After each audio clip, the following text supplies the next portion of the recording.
déçu de ne pas pouvoir apporter la victoire à l'équipe de France. Mais on est tombé sur une équipe qui était en place.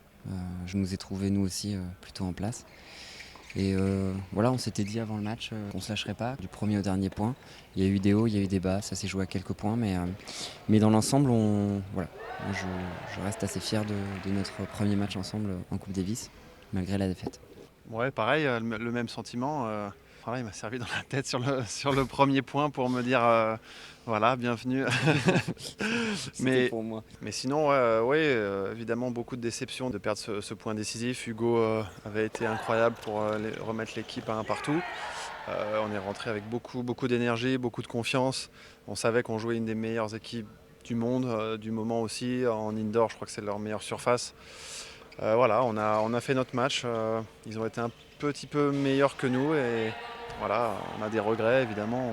On peut se refaire le film, les 2-3 points qui nous ont manqué, qu'on aurait pu ou dû mieux faire, mais dans l'ensemble, ouais, pour une première, c'était pas un cadeau de les jouer, mais voilà, on a fait ce qu'on voulait faire, mais à l'arrivée, évidemment, beaucoup de déception. Paul, est-ce que tu peux nous faire le bilan de cette journée et nous raconter un peu comment tu as vécu ces 3 matchs les uns après les autres? C'était des matchs assez intenses. Effectivement, Arthur qui commence contre Kokkinakis. Voilà, on sait que Kokkinakis c'est un vrai joueur de Coupe Davis, voilà, qui aime jouer pour son pays, qui a un bon ratio. Voilà, ça ne s'est pas joué à grand chose.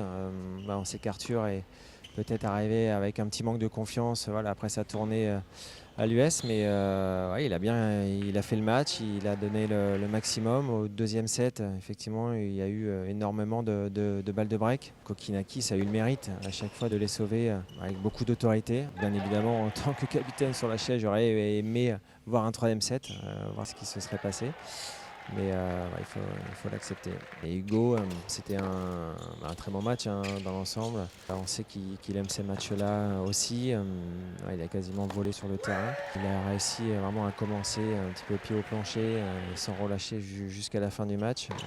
Ouais, c'est des conditions aussi qui lui vont à la perfection. C'est un court qui est assez rapide, des balles dans lesquelles il peut vraiment frapper. Son jeu peut vraiment s'épanouir avec beaucoup de conviction et c'était un match assez incroyable. Et après le double, forcément ça se joue pas grand chose. C'est pas évident aussi pour Pierre-Hugues et Edouard. C'est la première fois qu'ils jouent ensemble en Coupe Davis. Alors, on savait qu'on jouait contre une très très bonne équipe, ce qui a été le cas aujourd'hui, qui devait hausser leur niveau de jeu pour un premier match. Et ce qu'ils ont réussi à faire voilà, tout au long du match. Et encore une fois, ce qui est frustrant, c'est que ça se joue vraiment à quelques points. Voilà, donc, bien évidemment, avec certainement 2 ou 3 matchs en plus.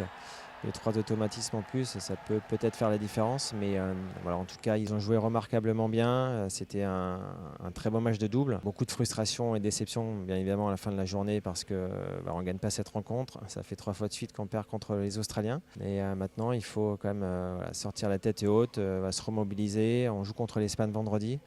Et on va tout faire pour essayer de remporter cette rencontre.